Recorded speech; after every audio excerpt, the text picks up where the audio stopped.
In San Antonio's historic King William district, Gary Woods built a new home to blend in with the neighboring ones dating from 1910. His new garden actually takes a cue from 1910 as well, since he stops watering plants once they're established. This was actually a parking lot for the electric company. It wasn't paved, but trucks would park here, and it was all compacted soil, and it had been a vacant lot since 1946. The only thing on it was a pecan tree. Gary restored it and the compacted soil while the house was in its design stage. I got 75 yards of mulch and rented a Bobcat, which was a blast, and then spread the mulch all across the lot, and it sat there for 4 or 5 years until the actual breaking of ground and stuff, and all that decayed, and so now it's rich black soil. Architect Stephen Cawley built his green designs around outdoor living rooms. One houses the living room and kitchen. The other is the bedroom and bathroom. It's kind of like the idea of a Mexican home where there's a central courtyard, except it's done in the style of this bungalow style of house. But the idea of really the garden and the courtyards were designed, and the house had to fit around that. So the garden took priority over the house in a way. From inception, Cawley worked with garden designer Elizabeth McGreevy. The first main objective was to connect the two parts of the houses. You had the kitchen and living over here, you had the bedroom and bathroom over here. And to have this breezeway, almost like a dog trot style, but it's all open.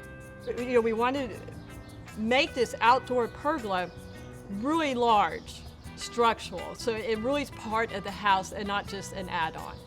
We made it massive, and it is going to eventually have wisteria vines covering it to add like a ceiling of sorts and to cool the breezes.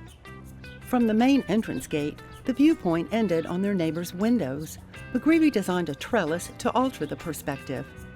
It's not that we had to completely block the house, you just want to direct the eye down so that becomes your focus, not the neighbor's house. And I also want to give the sense of more spaciousness, of creating a sight line so it feels larger. I mean, this is a small lot, but I create a lot of sight lines to give the feeling of spaciousness. McGreevy's idea of a red bench completes the visual redirection and connects to the breezeway's red chairs. Another pergola unifies the breezeway spot from the kitchen to the outdoor dining room off the interior living room. It's like there's indoor and outdoor rooms, and they all have a relationship to each other. So if you're standing in the living room, there's a patio next to it that has about the same size. It's the adjacent room. And here in this patio, it's adjacent to the kitchen. And so it makes every room seem bigger and connected. It's kind of like walking through a house with a series of rooms, except it's indoor and outdoor rooms mixed together. So I can even stand in my bathroom and look out into the patio while I'm brushing my teeth in the morning. The pergolas, along with strategically placed trees, capture the southeast breeze off the nearby San Antonio River for outdoor air conditioning. They even directed the airflow with a gap in the front yard fence. It's small, but that's large enough to kind of help funnel and draw the wind that way. So every single thing has a purpose. There's nothing random about this design. Elizabeth layered plants for structure, wildlife attention, and low care in a no-lawn garden. First of all, I'm very lazy, and I don't like to have to work that hard. I don't have any lawnmower. I don't even have a weed whacker. So I really wanted something that was low maintenance. And also, I just didn't want to spend the money on water. My water bill generally is under $30 a month. I mean, just for one person, but it's $30 a month, and so that's part of it. But part of it for me, a lawn is just wasted space. I mean, I'm not playing sports, so I just want those spaces in my yard to actually be rooms that I can use and enjoy. The rooms continue around the house for different encounters. On this corner lot, one wide view from the street favors Southwest Texas scrub plants. On the other street side, it's reminiscent of 1910. But step inside the interior courtyard for a new look at things. The garden's success in dry and wet times started with soil restoration and the right plant for each site. The plant is not happy, it's going to become high maintenance. The summer of 2011, we had temperatures in excess of 100 degrees. And while everyone's yards were dying everywhere, their grasses were dying, the trees are turning brown. But in Gary's yard, with no supplemental irrigation, and he only watered the things he had planted in the last few months, everything he had planted that's already established 3 or 4 years ago, no water whatsoever. No water.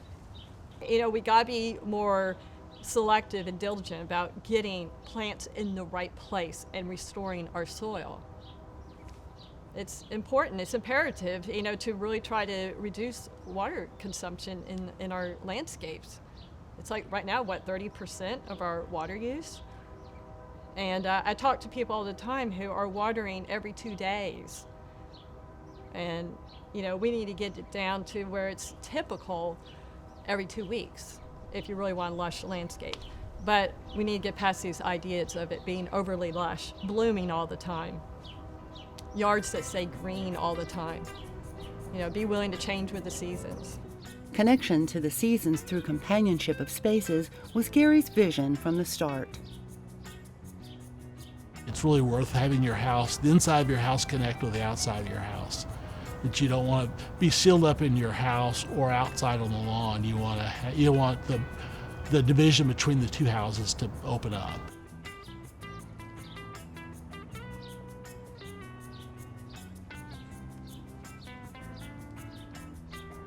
You find yourself outside much more often, just for little daily things. You just come outside and have a cup of coffee in the morning when you're getting ready to go to work in 5 minutes. But it's no big deal because it's just part of your living space.